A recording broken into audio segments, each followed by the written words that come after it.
Hi, welcome back to Tesla Grow Green. As you can see here today, I actually have my human machine running, the multi-wave oscillator PCV version. I created to run off of a PCV and a 9-volt solar panel.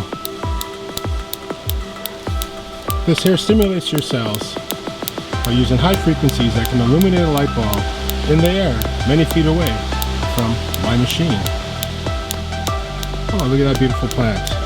Lucky for you, I also have a plant version. It uses a hexagonal type of antenna. You can use an octagonal type of antenna.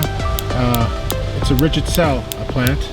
So as long as you get the high frequency and the correct antenna, correct number of rings, the correct materials, golden frequency of pi, yeah, that's what the gist of it. You got yourself a heel machine, a plant machine, all running off free energy, which I would say is pretty revolutionary for today's standards.